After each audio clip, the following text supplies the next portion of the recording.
O vento de agosto, quente e sufocante como um hálito de demônio, arrastava consigo o som abafado de gemidos que pareciam brotar das próprias paredes da fazenda. Paredes grossas, de taipa e pedra, erguidas com mãos negras que construíam sua própria prisão. Naquela noite de 1852, enquanto os grilos cantavam sua ladainha mortuária e as sombras dançavam à luz frouxa das lamparinas, Amélia Drummond atravessava o corredor da casa com o coração batendo como tambor de guerra. Ela sabia, Deus do céu, como ela sabia, que seu pai havia feito de novo. E desta vez, ela testemunhara tudo. Os gritos do homem sendo emparedado ainda ecoavam em seus ouvidos como uma maldição ancestral, um pecado que se infiltrava em sua alma virginal como água negra em tecido branco. Mas o que a aterrorizava não era apenas o horror do que vira. Era o fato de que, no exato momento em que o coronel ordenara que fechassem a parede com Benedito ainda vivo dentro dela, seus olhos haviam se encontrado com os de outro escravo, Tomás, o ferreiro da fazenda, cuja pele luzia como bronze à luz do fogo, cujas mãos grandes e calejadas ela sonhava sentir contra sua própria pele todas as noites. E naquele instante de cumplicidade silenciosa, enquanto a morte dançava ao redor deles, algo proibido e irreversível havia se selado entre eles. Um desejo que a condenaria tanto quanto qualquer crime de seu pai. Amélia tinha 19 anos, e a beleza perturbadora das mulheres que carregam segredos. Cabelos negros como asa de corvo, olhos verdes que pareciam enxergar através das mentiras, lábios cheios que jamais haviam pronunciado as palavras que seu coração gritava. Criada entre rezas católicas e regras rígidas, ela fora moldada para ser a esposa perfeita de algum fazendeiro rico, uma boneca de porcelana destinada a parir herdeiros e bordar toalhas de mesa. Mas Amélia tinha dentro de si uma chama que nenhuma reza conseguia apagar, uma sede de verdade, uma fome de liberdade que a consumia como febre. Seu pai, o coronel Sebastião Drummond, era uma lenda de terror em toda a região do Vale do Paraíba. Homem de bigodes grossos e olhos de pedra, ele governava suas terras com pulso de ferro e coração de gelo. Diziam que ele já havia matado mais de 20 escravos com as próprias mãos. Alguns açoitados até a morte, outros jogados aos cães, e alguns, os que cometiam as piores ofensas em sua percepção doentia, emparedados vivos nas paredes da própria fazenda. Para que sirvam de exemplo eterno, ele dizia, enquanto bebia seu conhaque francês e fumava charutos cubanos, para que suas almas penadas assombrem os outros e os mantenham submissos. A fazenda tinha 23 quartos, 3 andares e mais de 200 escravos trabalhando nas lavouras de café. Mas o que ninguém sabia, exceto Amélia, que descobrira por acidente numa tarde chuvosa de sua infância, era quantos corpos estavam enterrados dentro das paredes da casa. Ela contara pelo menos 7 lugares onde o som era diferente quando se batia na parede, onde manchas escuras subiam pela cal como sangue em tecido, onde um cheiro peculiar de decomposição emanava mesmo depois de anos. Tomás tinha vindo da Nigéria aos 15 anos, acorrentado no porão de um navio negreiro que atravessara o Atlântico carregando carne humana como se fosse mercadoria. Ele não se lembrava mais do nome de sua mãe, mas lembrava de suas canções, melodias que ele ainda cantarolava baixinho quando trabalhava na forja, martelando ferro em brasa, transformando metal em ferramentas, correntes, grilhões. A ironia não lhe escapava. Ele forjava os próprios instrumentos de sua escravidão. Alto, de ombros largos e mãos que pareciam esculpidas em madeira de lei, Tomás tinha nos olhos uma profundidade que assustava e atraía ao mesmo tempo. Ele não era submisso como os outros. Havia nele uma dignidade silenciosa, uma recusa interior em aceitar que seu corpo pudesse ser propriedade de outro homem, mesmo que sua situação externa dissesse o contrário.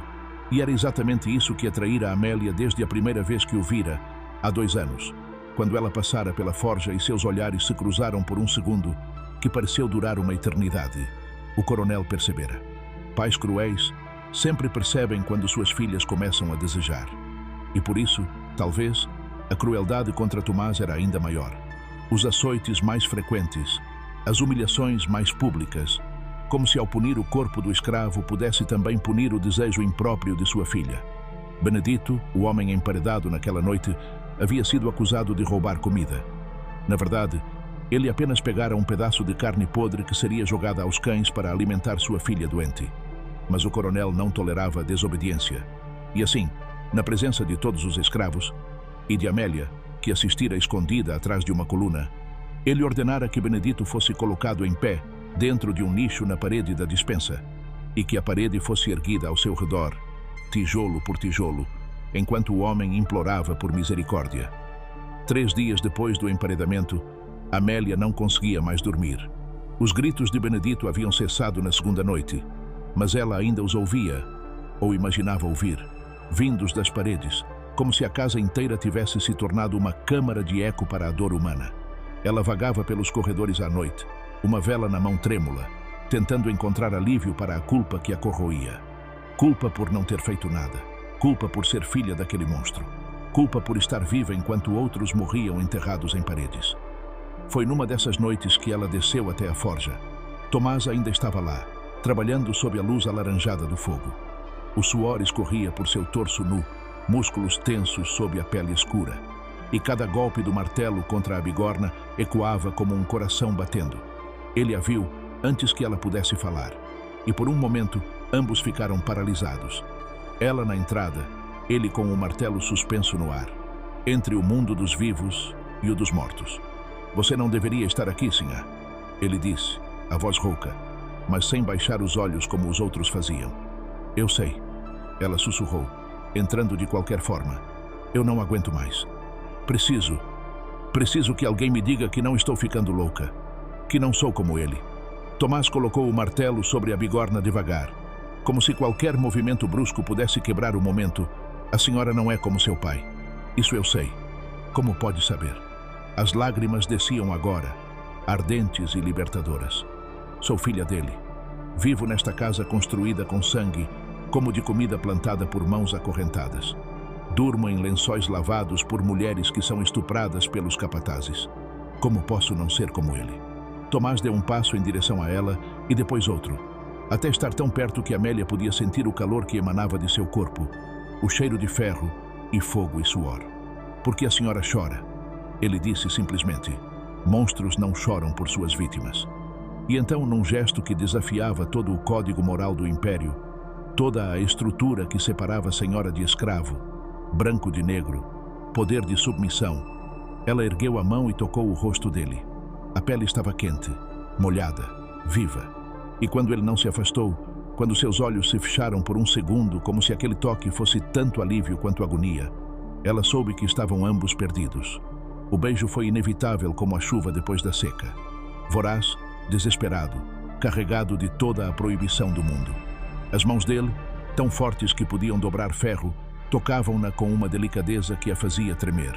E ali, no calor da forja, com as ferramentas da escravidão ao redor deles como testemunhas silenciosas, eles se entregaram ao único ato verdadeiramente livre que podiam cometer naquele mundo de correntes. Escolheram um ao outro.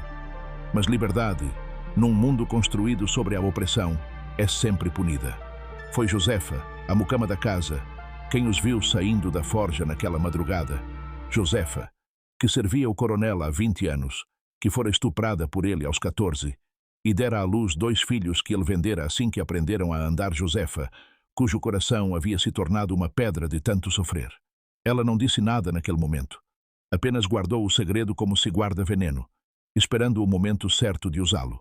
Amélia e Tomás se encontraram mais 3 vezes. Sempre à noite. Sempre na forja ou nos estábulos. Sempre com o terror de serem descobertos pulsando em cada caricia, cada sussurro, cada momento roubado da vigilância do mundo. Eles falavam pouco. As palavras eram perigosas. Podiam ser ouvidas. Mas seus corpos diziam tudo. No modo como ele assegurava como se ela fosse a coisa mais preciosa e frágil do mundo. No modo como ela traçava as cicatrizes de açoite em suas costas com os dedos, cada uma delas uma acusação contra seu pai e sua classe. No modo como, por alguns minutos preciosos, eles conseguiam esquecer que o mundo existia além daquele abraço. Mas Josefa esperava e observava. A denúncia veio numa tarde de setembro, durante o jantar. O coronel estava sentado à cabeceira da mesa comprida de jacarandá, comendo carne assada enquanto discutia negócios com um fazendeiro vizinho. Josefa se aproximou, servindo vinho, e sussurrou algo em seu ouvido. O copo parou no ar. O rosto do coronel ficou pálido primeiro, depois vermelho, depois roxo como uma contusão. Ele se levantou devagar, a cadeira rangendo contra o chão de madeira, e seus olhos encontraram os de Amélia do outro lado da mesa. Levante-se, ele disse, a voz baixa e mortal. Pai, eu... Levante-se! O grito fez os pratos tremerem. Amélia se levantou, as pernas bambas, o coração um pássaro enlouquecido dentro do peito. Você... Ele caminhou até ela, cada passo uma sentença. Manchou o nome desta família. Deitou-se com um animal. Uma propriedade minha.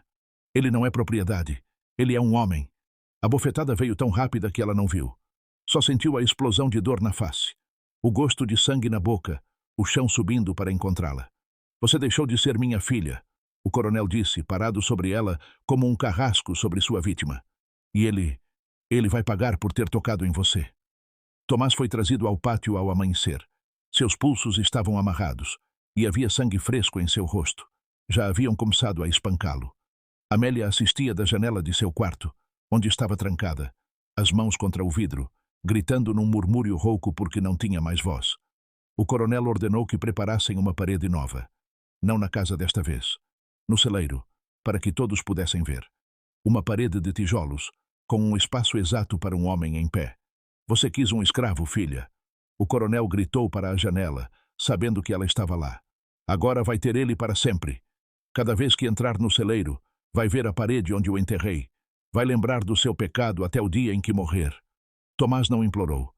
Mesmo quando o colocaram dentro do nicho, mesmo quando começaram a erguer os tijolos, ele manteve os olhos fixos na janela onde Amélia estava. E numa voz que atravessou o pátio como uma flecha, ele gritou: Você me libertou. Mesmo que por uma noite, você me fez livre. As palavras eram para ela, apenas para ela. Os tijolos subiam, um por um, a argamassa sendo espalhada, o espaço diminuindo. E então, quando faltavam apenas 3 fileiras para fechar completamente, Amélia quebrou a janela com uma cadeira e gritou: Eu te amo! Você ouviu? Eu te amo! O coronel congelou. Todos congelaram. E Tomás, com o rosto já desaparecendo atrás dos tijolos, sorriu. Um sorriso verdadeiro, livre, humano. Também te amo, ele disse, e sua voz foi a última coisa que ela ouviu antes que o último tijolo fosse colocado. Amélia foi mandada para um convento em Minas Gerais. 3 dias depois ela não resistiu. Não havia mais nada para resistir. Mas na noite antes de partir, ela desceu até o celeiro com uma faca de cozinha escondida nas saias. Parada diante da parede ainda úmida de argamassa, ela colocou a mão sobre os tijolos e sussurrou: Vou libertá-lo. De alguma forma, vou libertá-lo. E então, com a faca, ela gravou na parede, bem acima de onde estava o coração dele: Aqui jaz um homem livre. Quando terminou, suas mãos estavam sangrando e suas lágrimas haviam formado uma poça no chão. Ela nunca mais voltou à fazenda Santa Cruz do Desassossego. O coronel morreu 10 anos depois, rico e respeitado, e foi enterrado com honras na igreja matriz. A fazenda passou para um primo distante, que também tocou o negócio do café com mão de ferro até a abolição em 1888. Mas a parede permaneceu, e permanece até hoje.